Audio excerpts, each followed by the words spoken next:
तो कहते हैं आप मंजर इस्लाम की बात करते हो। कहने लगे अमीरों की भीख पे नहीं, गरीब नवाज के करम पे चलेगा, और आज तक चल रहा है और सुबह क़यामत तक चलता रहेगा, सुबह क़यामत तक चलेगा।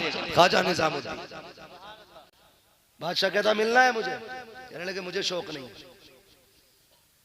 उसने जबरदस्ती की, कहा अच्छा ऐसा करें, मिलना तो नहीं चाहते, अपना दरबार देखने की तो इजाजत दे दें। मैं तो अपनों की बात कर रहा हूं, गैरों की नहीं।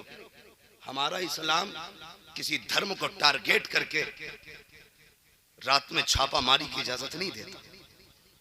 और इस्लाम इस तरह से नहीं फैला है जैसे लोग अपने धर्म फैला रहे हैं। इस्लाम तो ऐसे फैला है, 2 शहजादे गिरफ्तार हुए, 3 भाई थे, 2 कत्ल कर दिए गए। एक वजीर ने कह दिया छोड़ दे इसे, खूबसूरत लग रहा है, अच्छा है, मुझे इजाजत दे मैं इसे अपने घर ले जाऊं, 3 दिन में इसका ईमान बदलवा लेंगे।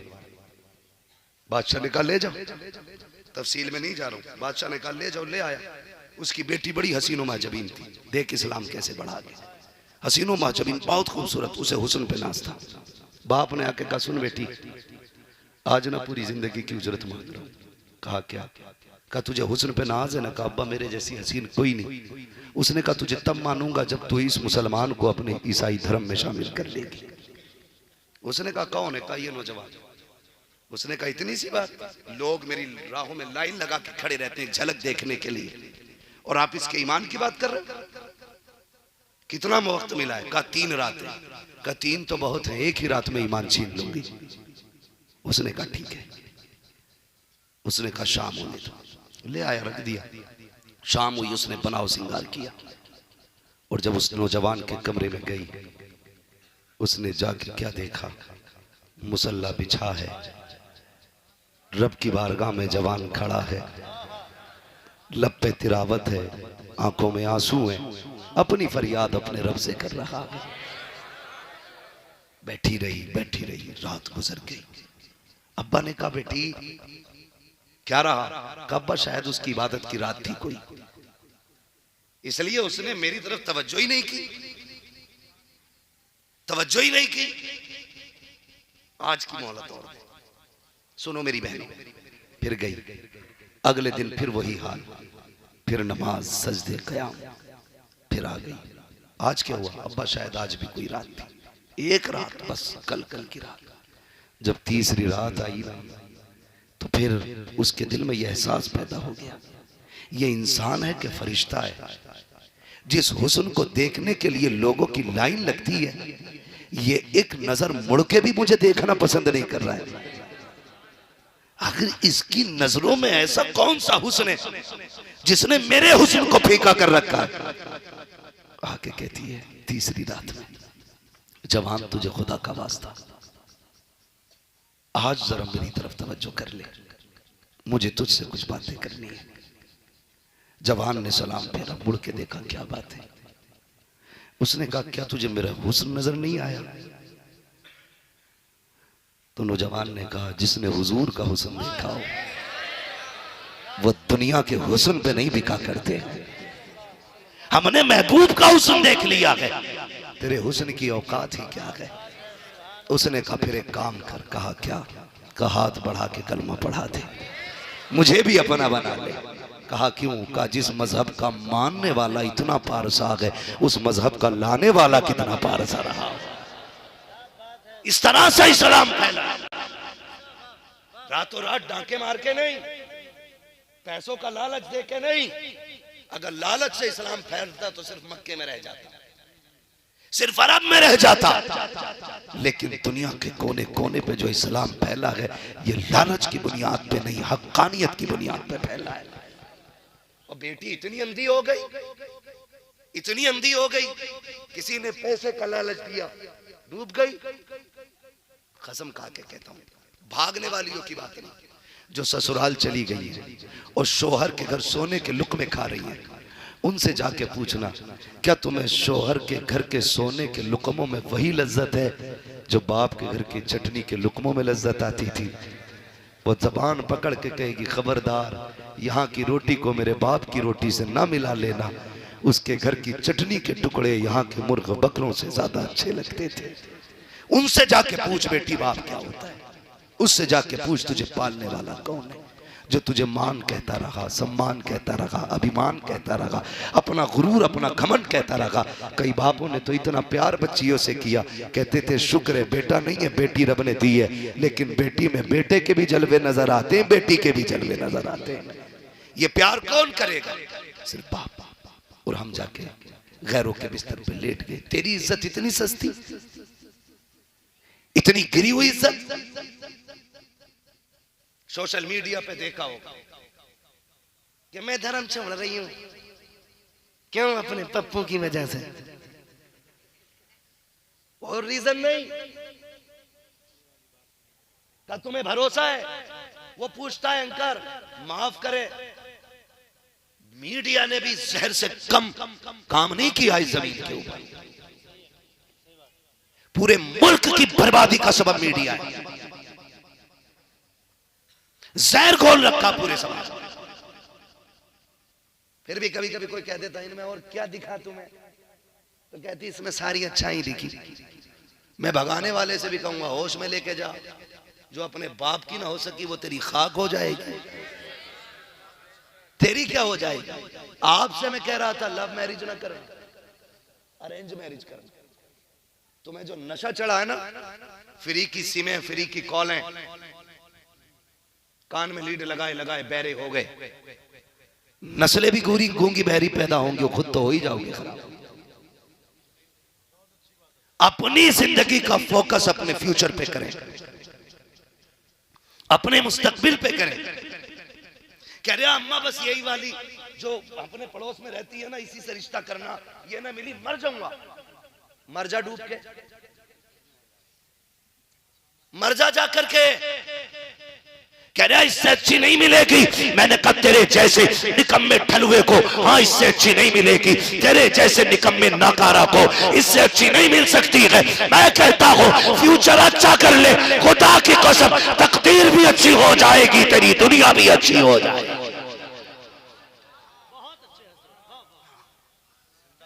जिससे अपना पेट ही नहीं पलता उसे लड़की कौन देगा? मुझसे कोई पूछे कि लड़का चांद का टुकड़ा है लेकिन कमाता कुछ नहीं है, लड़की देगा? तो मैं कहूंगा इसे भीख में घर की बिल्ली भी ना दे, क्योंकि जिससे अपना पेट नहीं पालता वो मेरे घर के जानवर भी मार देगा।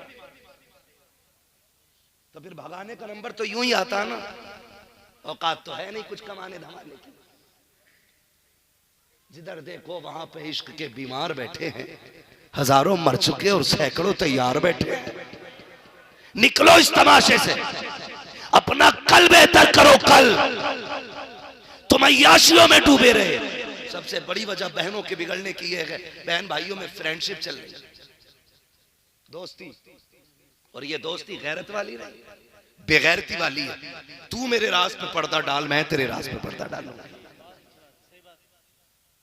तू मेरे बारे में पापा से कुछ मत कहना, मैं तेरे बारे में कुछ नहीं कहूंगा। माँ और बाप को भरोसा होता औलाद में, बहन भाई जा रहे हैं तो ठीक ही होंगे, लेकिन इनमें डंगवारा हो चुका है। तू अपनी राह जा, मैं अपनी जाती हूं। तू भी मत बताना, मैं भी नहीं बताऊंगा। और भाई भाई दलाल नहीं होते, भाई बहनों की इज्जत के रखवाले हुआ करते, इज्जत के रखवाले होते। इन सारी बातों पे ध्यान दो जो मैं कहता जा रहा हूं। और मेरी बेटी सुन, तेरी इज्जत कितनी अजीम है, तुझे हव्वा की बेटी बनाया गया।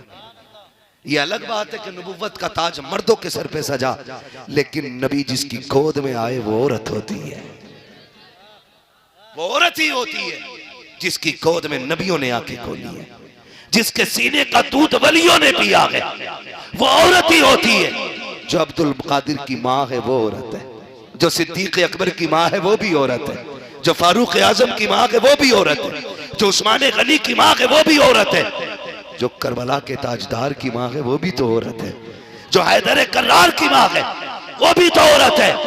तुझसे किसने कह दिया औरत बेवकार होती है? तूने औरत का मनसब समझा नहीं है। काश अगर तू सही से औरत हो जाती, दस्तरखान तेरा होता, खाना लाने वाला जिब्रील होता, हाथ तेरे उठते, दुआओं के किबले रब तेरे घर की तरफ फेर देता। खुदा की कसम अगर तू सही से मुसलमान होती, तेरे आंसू निकलते, खुदा तेरे बेटों के लिए जन्नत से जोड़े भेज दे।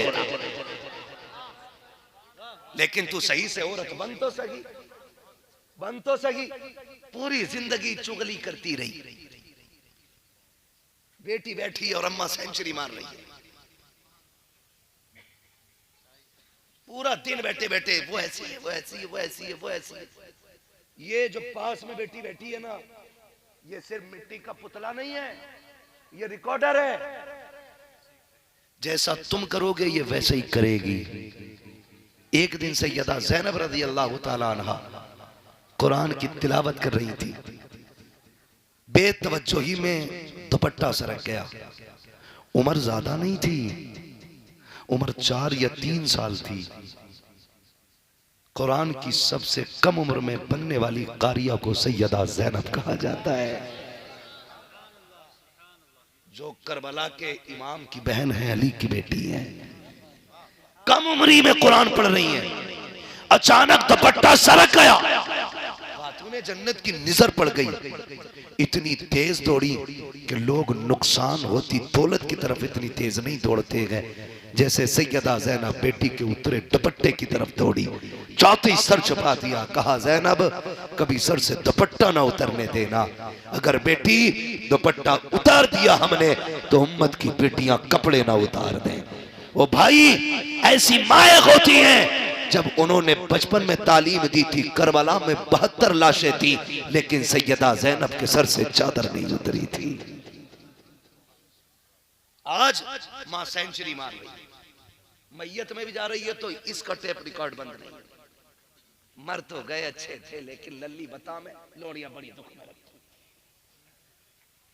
ऐसियों को कब्र पे भी नहीं, जनाजे पे कहीं मत आने दिया कर, इन्हें तो घर में पैक रखो, इसलिए कि बातें सुना सुना के मुर्दे को तकलीफ देती। समझ रहे मेरी बात? तो मैं क्या बात अर्ज कर रहा था आपसे, भूल गए? तो भाइयों से गुजारिश, आप गैरत वाले लोग हैं। मुझे नहीं लगता इस समाज मेरे इस महफिल में कोई इतना बेगैरत बैठा होगा, क्योंकि महफिल गौस की और कोई बेगैरत आ जाए हो ही नहीं सकता है। इसलिए कि महबूब की महफिल को महबूब सजाते हैं, आते हैं वही जिनको सरकार बुलाते हैं। कोई ये ना सोचना हम ही जलसा सुनने गए थे और हम ही गालियां पड़ी हैं, नहीं। कभी अपनों को डांट के ना दूसरों को समझाना मकसद होता है, कभी अपनों को डांट के दूसरों को समझाना मकसद होता है। जब किसी और का बच्चा गलती करता, बाप जाके अपने के थप्पड़ मारता है, कहता आइंदा ये गलती न करना, मतलब ये नहीं अपना बेटा बुरा है, मतलब ये है ताकि सामने वाले की समझ में आ जाए ये जो काम तुमने किया है ये बुरा किया है, बुरा किया। इंशाअल्लाह नमाजों के पाबंद रहेंगे, घर में पर्दे को लाजिम करेंगे। गौर कीजिएगा, बगदाद वाला यूं ही नहीं आया है, माँ इतनी पारसा थी कि गैर महरम की नजर नहीं पड़ी है, तब रब ने अब्दुल कादिर जिलानी अता किया है। और अगली बात सुन ले, तवज्जो है ना, और बाद में वली नहीं, माँ के शिकम से वली पैदा हुआ है। एक दिन माँ की गोद में बैठे बैठे कह रहे अम्मी एहसान है मेरा आपके ऊपर। माँ चौंक गई, बेटे पूरी दुनिया पे माँ का एहसान होता है, तुम्हारा हम पे है? कहा हाँ। कहा कौन सा एहसान? कम्मी एक दिन तुम घर में थी, डाकू आया था? कहा हाँ। कहा भीख भिखारी आया था? कहा हाँ। उसने भीख मांगी थी? कहा ठीक। कहा तुमने पर्दे की आड़ से ना कुछ पैसे दिए थे, उसने हाथ का कंगन देख लिया था, उसकी नीयत खराब हुई, वो कंगन छीनना चाहता था, जैसी वो तुम्हारी तरफ हाथ बढ़ाया तुम्हारी चीख निकली, तुमने रब को आवाज दी मदद के लिए। अम्मी फिर क्या हुआ? कहा बेटे फिर तो रब का करम हुआ, शेर आया और उस डाकू को चीर फाड़ दिया। मुस्कुरा के कहते अम्मी वो जंगल का शेर नहीं, तेरा अब्दुल कादिर जिलानी आया था, तेरा अब्दुल कादिर जिलानी आया था। अम्मी एहसान है मेरा, एहसान है मेरा। कई कुत्तों ने इस करामत पे भौंकने की जरूरत की, कहा ये कैसे हो सकता है?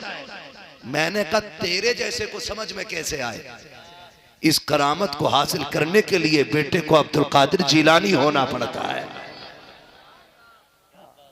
अब्दुल कादिर जिलानी होना पड़ता, तब जाके अल्लाह ये करामतें अता ये करामतें अता फरमाता है।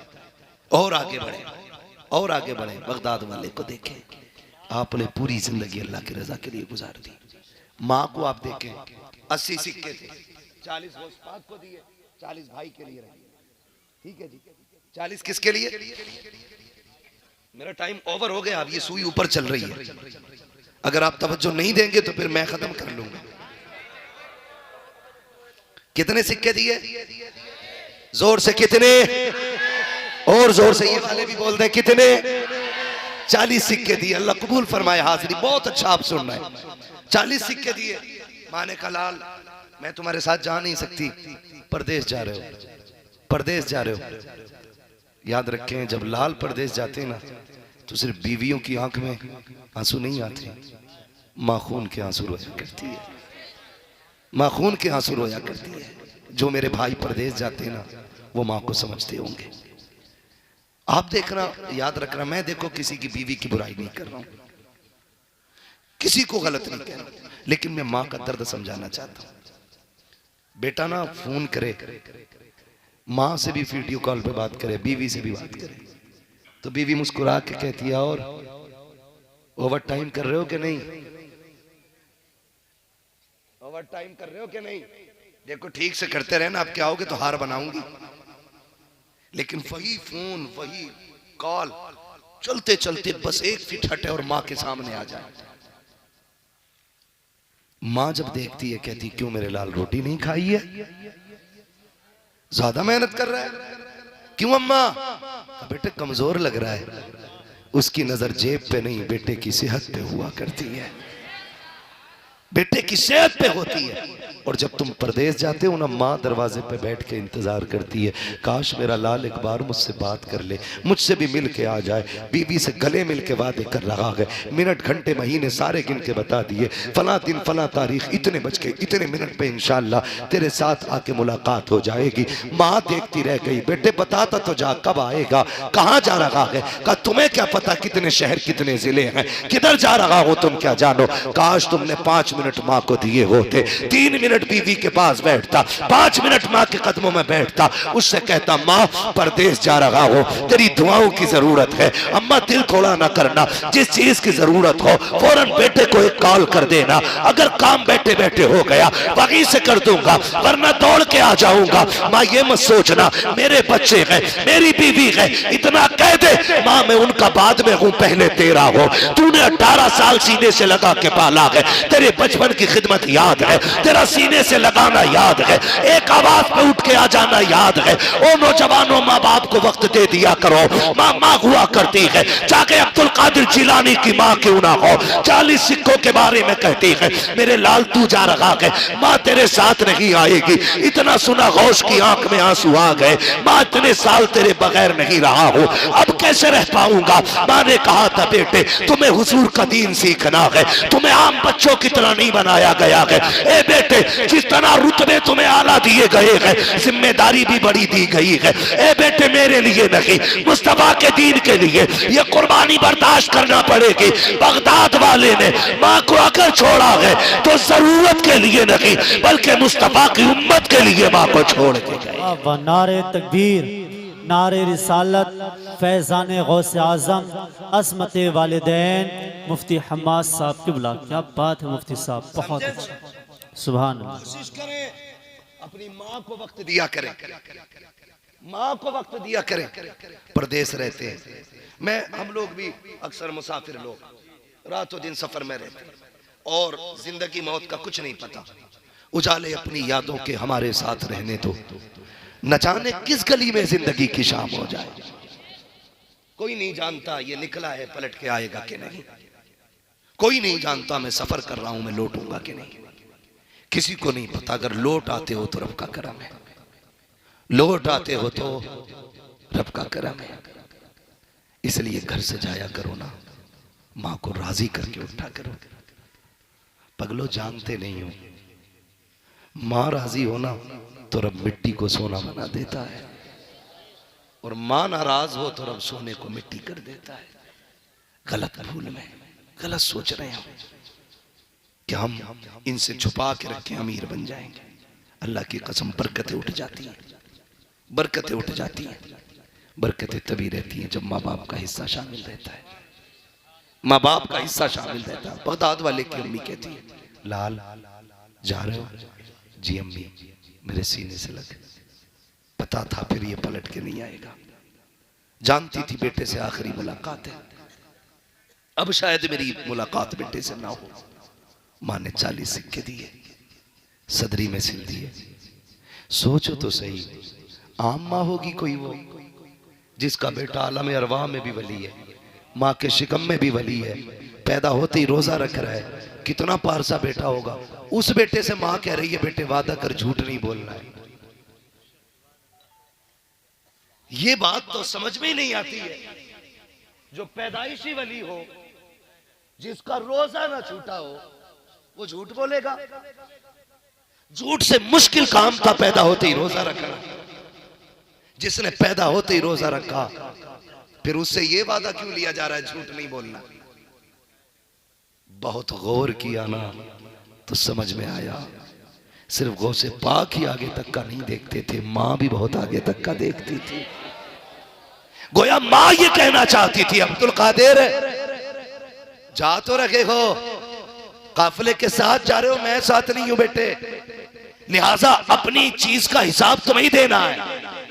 गोया माँ ये कह रही थी, चलोगे डाकू मिलेंगे, काफिला लूटा जाएगा, अब्दुल कादिर तुम्हारे पास भी लोग आएंगे, सिक्के तो हमने सिल दिए हैं, किसी को पता भी नहीं चलेगा, लेकिन फिर तुमसे पूछा जाएगा तुम्हारे पास भी कुछ है कि नहीं। बेटा उस वक्त में तुम्हें सच का साथ देना है, जबान से नहीं फिरना है। अल्लाहू अकबर। बगदाद वाले ने वही किया, और माँ तो माँ होती है, माँ की बातों में फायदा होता है, कभी नुकसान नहीं होता है, फायदा देखे। डाकुओं के सरदार ने बुलाया, कहा तुम पे क्या है? कहा 40 सिक्के सोने के। कहा किधर गए? कहा सदरी में। कहा दिखाओ तो सही। कहा बंद तोड़ो। जब बंद टूटे 40 सिक्के गिरे, सरदार हैरत में था। कहा बच्चे, झूठ बोल के तुम सिक्के बचा सकते थे, लेकिन तुमने सच बोल करके नुकसान कर लिया है। बगदाद वाले ने कहा मैं झूठ बोल के सिक्के तो बचा लेता, लेकिन मां से किया हुआ वादा टूट जाता, वादा टूट जाता। जब ये सच सामने आया है, डाकुओं के सरदार ने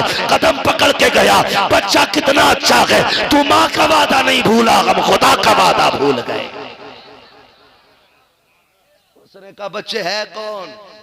फरमाने लगे मैं हसनी हुसैनी सैयद हूं, मैं खातून जन्नत के चमन का फूल हूं, मेरा नाम अब्दुल कादिर जिलानी है। इतना सुना कदम पकड़े, कहने लगा देर न कर, तौबा करा के हमें भी अपना बना ले। जब सरदार ने इतनी बात कही तो जो साथी थे ना, कहने लगे उस्ताद चोरी साथ की है तो जन्नत में भी तो साथ जाना है, आप ही थोड़ी हमें भी जाना है। तारीख गवाह है, ये कमाल रब ने बगदाद वाले को बख्शा है। जितने लोगों ने उनके गात पे तौबा की, सिर्फ जन्नती नहीं, अल्लाह ने उन सबको वली बना डाला, वली बना डाला। जब उनके गदा भर देते हैं शाहाने जमाना की झोली, मुख्ताज का जब ये आलम है, मुख्तार का आलम क्या होगा? मुख्तार का आलम क्या होगा? मुख्तार का आलम क्या होगा? माँ से किए हुए वादे सच्चे किया करेंगे इंशाल्लाह, वादा करते हैं इंशाल्लाह। इस टॉपिक पे अगर बात करूं तो और बड़ा वक्त चाहिए मेरे अजीज। मैं समझ सकता हूं मोहब्बतें आपकी, लेकिन मैं भी एक इंसान हूं। तकरीर का हद घंटा एक होता है, फिर बंदा उसकी अपनी मर्जी होती है 2 घंटे के 4 घंटे बोले। लेकिन मैं एक चीज समझता हूँ, तूफान नूह लाने से आखिर क्या फायदा? एक अश्क ही बहुत है अगर कुछ असर करे। और मैं अपने वक्त से हजरत पूरा इंसाफ करने की कोशिश करता हूँ। मैं शायरी, जोकरी और बीच में वक्त ज़ाय नहीं करता हूँ। मैं मौजू पे बात करता हूँ, जितनी देर में 1 घंटा मैं बोलता हूँ, दुआ करता हूँ अल्लाह इसमें मेरे मतलब की बात ना आए, जो भी बात आए हुजूर के दीन की बात रहनी चाहिए। क्योंकि हमारा 1 घंटा आपका खरीदा हुआ है, ये घंटा हम पे लाजिम है इसके साथ इंसाफ करें। इसलिए कभी हम सफ़र नहीं बताते, कभी फ्लैट नहीं बताते, कभी ट्रेन नहीं बताते। आ गए, अल्लाह ले आया, आपसे मुलाकात हो गई है। अब यहाँ बैठ करके इधर उधर की चापलूसी ज़रूरी नहीं है। जो ड्यूटी लगी है दीन का वो काम कर जाएं। बगदाद वाला माँ से प्यार करता है, माँ बगदाद वाले से प्यार करती है, और रब ने फिर बगदाद वाला इल्म सीखने के लिए गया। आप कहते हैं दरस्तुल इल्म हत्ता सिरतु कुतबा, मैंने इतना पढ़ा कि रब ने मुझे कुतुब बना डाला। इतनी पढ़ाई की कि अल्लाह ने कुतुब बना दिया। आज जाहिल कहता नहीं नहीं मौलवियों की और फकीरों की नहीं, फकीर नहीं बे फटीचर है, फटीचर है, फकीर नहीं है। फकीरी की पहली पैरी को इल्म कहा जाता है। जिसे इल्म नहीं वो फकीर नहीं। इसलिए फक्र होता क्या है ये तो इल्म ही बताता है। फक्र होता क्या है ये तो इल्म ही बताता है, इल्म ही बताता है। ख्वाजा निजामुद्दीन औलिया पाए के बुजुर्ग जो दिल्ली जाते हैं जानते हैं निजामुद्दीन औलिया कौन है। ठीक है, आपसे ना बादशाह जो था उस वक्त का बड़ी कोशिश करता रहा मिलने की, बहुत कोशिश की उसने, लेकिन आपने ना अपने महल में 2 दरवाजे बनवा रखे थे। क्यों? कि आपको बादशाहों और अमीरों वजीरों से मिलने का शौक बिल्कुल नहीं था। सुन ले जरा, अल्लाह समझ अता फरमाए, शौक ही नहीं था। आज तो लोग पैसे वाला देख के चापलूसी शुरू कर देते है। अगर कोई 500 का नोट उठ के दे दे, मैं कहूंगा जिसे जन्नती देखना इसे देख ले, भले ही उसके पैसे कमाई सारी ब्याज का पैसा लेता हो, हराम का पैसा हो, शराब बेचता हो, तो मैं चापलूसी में कह देता हूं जिसे जन्नत देखनी हो इसे देख लो भाई। मुझे 500 रुपए देकर जन्नत मिल गई। इतनी सस्ती जन्नत होती तो हुसैन करबला में 71 लाशें ना उठाते। लिमिट में और खाल में रह के जन्नत बांट। अल्लाह पूछेगा कयामत के दिन किधर है जो बांटी थी जन्नत। ठेकेदार बना घूम रहा था, यूं ही नहीं है तो अमीरों पे आके लोग फिसल जाते हैं। मेरे इमाम से भी कहा था किसी ने, ऐसा है नवाब साहब है, हाँ नानपारा के नवाब साहब है, उनकी शान में कसीदा लिख दो। क्यों? क्योंकि पहले रिवाज था, नवाबों की शान में शेर पढ़े जाते थे, वो इनाम देते थे। कहा आपके कलम की शोहरत है, आपके इल्म की भी शोहरत है, आप लिख देंगे ना उनके बारे में तो इतना देंगे साल भर मंजर इस्लाम का खर्चा निकल जाएगा। तो आपने ना कलम उठाया, वो कलम उठा के कहा था करूं मद है अहले दुआल रजा, पढ़े इस बला में मेरी बला, मैं गदा हूं अपने करीम का, मेरा दीन पारा इनान है। कहने लगे मंजर इस्लाम की बात करते हो,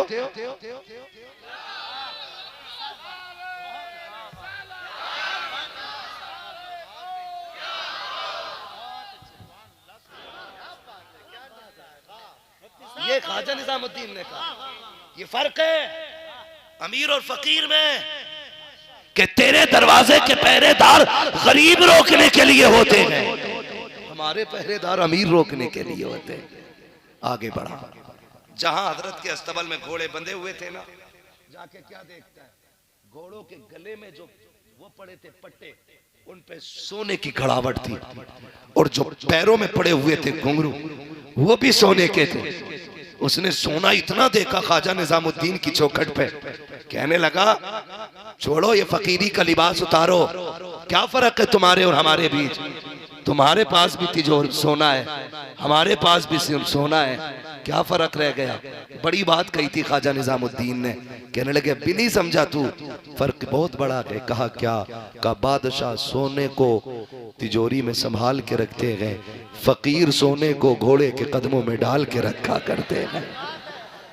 हमारे औकात नहीं है, औकात नहीं है इसकी। तो कह रहा मतलब ही क्या, फकीरों की लाइन अलग है, मौलवी की लाइन अलग है, फकीरों की नहीं कमीनों की लाइन अलग है, मौलवी की लाइन अलग है।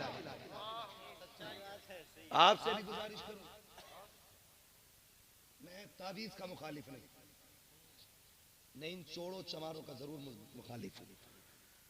जो दुकानें खोल के बैठ जाते, एक टाइम मस्जिद में नहीं जाता और रोज 300 मरीज देख रहे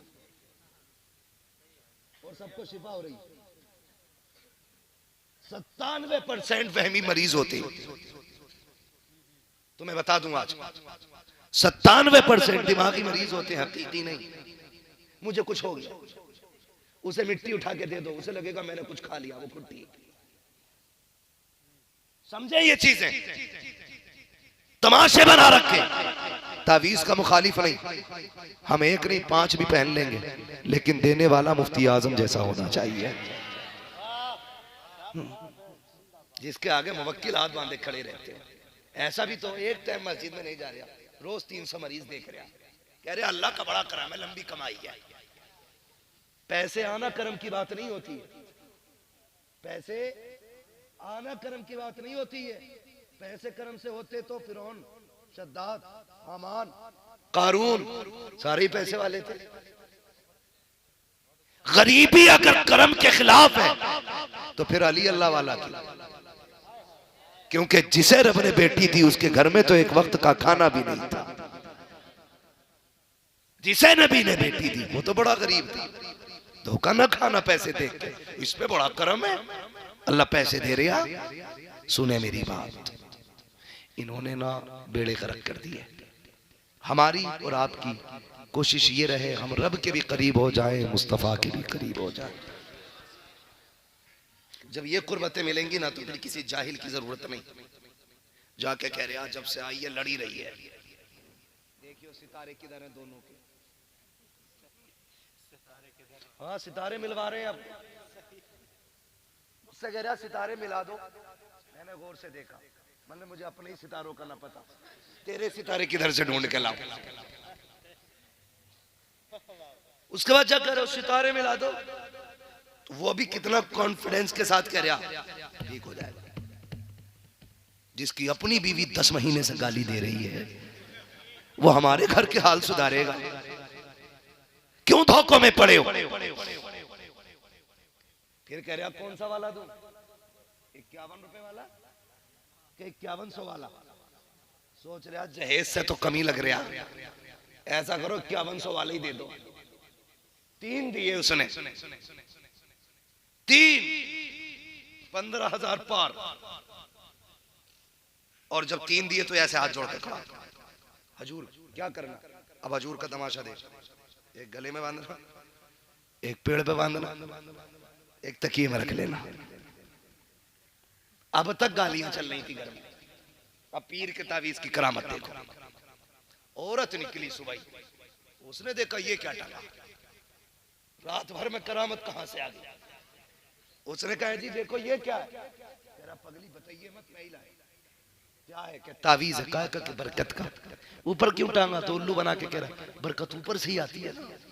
पीर साहब ने कहा बच गया, कह रहा शुक्र अल्लाह का, एक से बच गया। जब नहाने उठा, कपड़े चेंज किए, कहा ये क्या? दिल घबरा गया, देखा ना रात को उठ के बैठ जाऊं, उसी का तावीज है। 2 तीसरा नंबर जब आया, खुद बताओ बिस्तर कौन झाड़ता है? बोले बीवी, बहन, बेटी, माँ। जाहिर है जब झगड़ा बीवी का है तो बिस्तर भी बीवी झाड़ेगी। आई, उसने तकिया उठाया, सबसे पहले गिलाफ निकाला, पहले झटके में तावीज बाहर। अब जो उसने तावीज देखा, बत्ती जल गई दिमाग की। उसने कहा पेड़ वाला बरकत का था, गले वाला धड़कन का था, ये किस चीज का लाया है? कहती है पक्का मुझे मरवाने का इंतजाम कर रहा है, इसने जरूर मुझे या तो मेरा दिमाग बंधवा रहा है या मुझे मरवाना चाहता है, कहीं और हिलक गया है। ये ख्याल आया, खुदा की कसम अभी नहा के नहीं निकला, बीवी चिमटा लेके पहले खड़ी है, कल तक गालियों पे चल रही थी, अब बेलन पे आ गई है, चप्पल जूते चल रहे हैं। भागो पीर की तरफ, न पीर बचाएगा न पीर कबाब बचाएगा। जाओ, अगर घर के हालात अच्छे नहीं है, तावीज का ठेकाना ले, डोरी ना ला, किरदारे मुस्तफा ले, अपनी बीवी के साथ वही कर जो मेरे नबी ने खदीजा के साथ किया है। खुदा की कसम तेरे घर के अंदर रहमतें भी आ जाएंगी, खुदा की बरकतें भी आ जाएंगी। डॉक्टर इकबाल ने कहा था तेरे दामन में है किस लालो जवाहर की कमी, तू किसी और के दामन की तरफ क्यों देखे। हुजूर का किरदार काफी है। आका की जिंदगी जिए, आका की जिंदगी पढ़ें, आका की जिंदगी सीखें, आका की जिंदगी की तरह जीने की कोशिश करें। अल्लाह की कसम घर में झगड़े ही नहीं होंगे, हुजूर की तरह जिंदगी आप गुजारें। बगदाद वाले की पूरी जिंदगी अल्लाह अल्लाह करते गुजर गई। फिर रब ने वो कमाल बख्शा, एक दिन जिद कर ली, खाना ही नहीं है। कब तक का? जब तक रब खुद नहीं खिलाएगा। उसके लिए रोजे रखे, उसके लिए भूखा रहा, उसके दीन के लिए कोशिशें की। उस वक्त तक नहीं खाना जब तक वो खिलाएगा नहीं। इतनी भूख कि लोगों ने जबरदस्ती खिलाने की कोशिश की, नहीं खाया।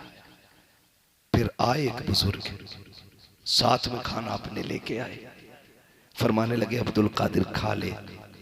कहने लगे नहीं खाना है। कब तक? कहा जब तक वो खुद नहीं खिलाएगा मैं जिसके लिए रोजे रखता हूं। तो कहने लगे मुझे जानते हो? कहा बताएं। कहा मुझे खिज्र कहा जाता है और मैं रब के हुक्म से आया हूं। उसने कहा जाओ अब्दुल कादिर से कह दो, अब्दुल कादिर तुझे मेरी कसम है खा ले प्यारे, तुझे मेरी कसम है खा ले प्यारे। बरेली से आवाज आती है, कसमें दे दे के खिलाता है पिलाता है तुझे, कसमें दे दे के खिलाता है पिलाता है तुझे।